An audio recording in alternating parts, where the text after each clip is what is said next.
अस्सलामुअलैकुम दोस्तों, उम्मीद करती हूँ आप सब लोग खैरियत से होंगे।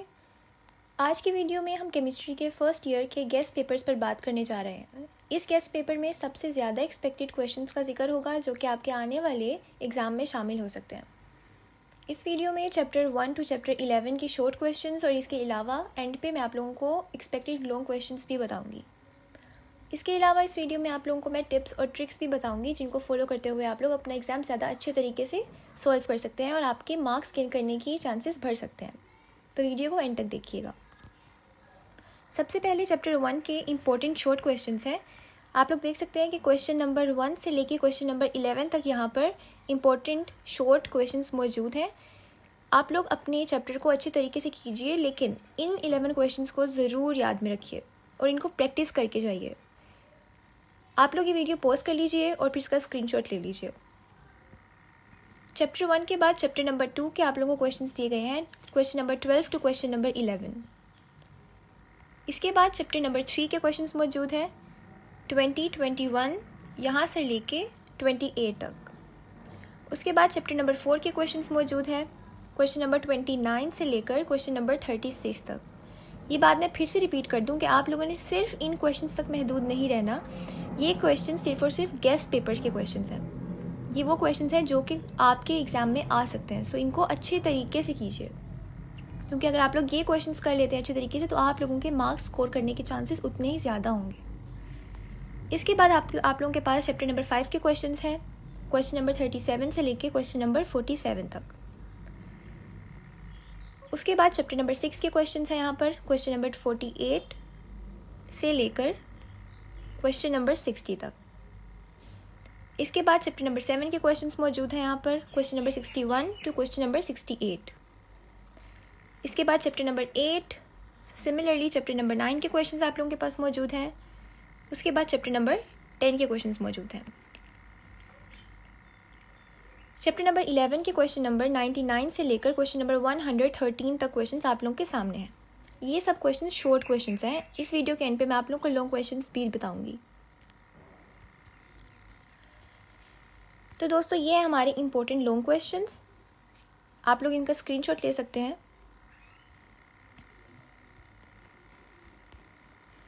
सो क्वेश्चन नंबर 1 से लेकर क्वेश्चन नंबर 22 तक हमारे पास सारे लॉन्ग क्वेश्चंस मौजूद हैं। सो ये हमारा गेस्ट पेपर है केमिस्ट्री का। इसके अलावा मैं आप लोगों को कुछ टिप्स और ट्रिक्स बताती चलूँ जिनको फॉलो करते हुए आप लोग अपना पेपर बहुत अच्छे तरीके से सॉल्व कर सकते हैं और अपने फेलोज से ज़्यादा मार्क्स स्कोर कर सकते हैं। सबसे पहली बात आप लोगों को ख्याल में क्या रखनी है, टाइम मैनेजमेंट। हर सवाल का टाइम फ्रेम तय करें और अपना टाइम वाइजली मैनेज करें। आपको हर क्वेश्चन को थोड़ी देर सोचना समझना है, उसके बाद उसका आंसर देना है। आपको ऐसे नहीं करना कि आपने क्वेश्चन देखा और फ़ौरन से उसका आंसर लिखने लग गए। पहले आपको अपने क्वेश्चन पेपर को एक दफ़ा रीड करना है, उसके बाद आपको हर क्वेश्चन को अच्छे तरीके से वाइजली आपको उसका आंसर देना है। और अगर आपको कोई क्वेश्चन समझ में नहीं आ रहा कि आपको इसका आंसर थोड़ा कन्फ्यूजिंग है आप इसमें, तो आप उसको थोड़ी देर के लिए छोड़ दें और नेक्स्ट क्वेश्चन में चले जाएं। हो सकता है आप लोग पेपर कर रहे हो और आपको उसका आंसर याद आ जाए, तो फिर आप बैक पे जाके उसे लिख सकते हैं। सो हर क्वेश्चन के लिए थोड़ी देर सोच समझ कर जवाब दें। इसी तरह अगर आप टाइम मैनेजमेंट आपको ज़्यादा सवालात सॉल्व करने में मदद करेगा। इसके बाद सबसे इम्पोर्टेंट चीज़ जो होती है वो होती है क्लियर हैंड राइटिंग। हर बच्चे की हैंड राइटिंग बहुत अच्छी नहीं होती, लेकिन आप पूरी कोशिश कर सकते हैं कि अपनी हैंड राइटिंग को क्लियर करें। अपनी राइटिंग को क्लियर रखें ताकि एग्जामिनर आपके आंसर को सही से समझ सकें और आपको अच्छे मार्क्स दें। अच्छी हैंड राइटिंग से आपके जवाब का असल मतलब आसानी से समझ आएगा। क्लियर हैंड राइटिंग के बाद मैं आपको ये कहूँगी कि आप अपने की कंसेप्ट्स पर फोकस करें। सबसे पहले इम्पोर्टेंट कॉन्सेप्ट्स और फॉर्मूलाज को याद करें, उन्हें समझने के लिए एग्जाम्पल्स और प्रैक्टिस क्वेश्चन सॉल्व करें। ये आपको मैं इसलिए बता रही हूँ ताकि जब आप लोग पेपर सॉल्व करने के लिए जा रहे हों तो आप पहले ये जहन में रखें। जब आप तैयारी कर रहे हो तो आप लोग अपने की कंसेप्ट्स को उन पर फोकस करें। जैसे इंपॉर्टेंट फॉर्मूलाज होते हैं उनको आप एक दफ़ा लिख लीजिए ताकि आपके हाथ से गुजर चुके हों वो।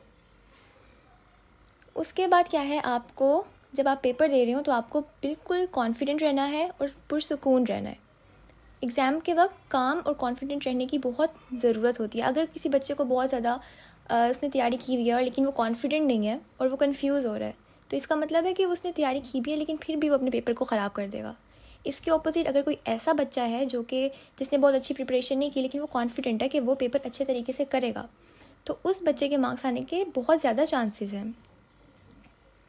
अगर कोई क्वेश्चन आपको मुश्किल लगे तो पहले दूसरे क्वेश्चन को सॉल्व करें और फिर वापस उस क्वेश्चन पर वापस आ जाएं।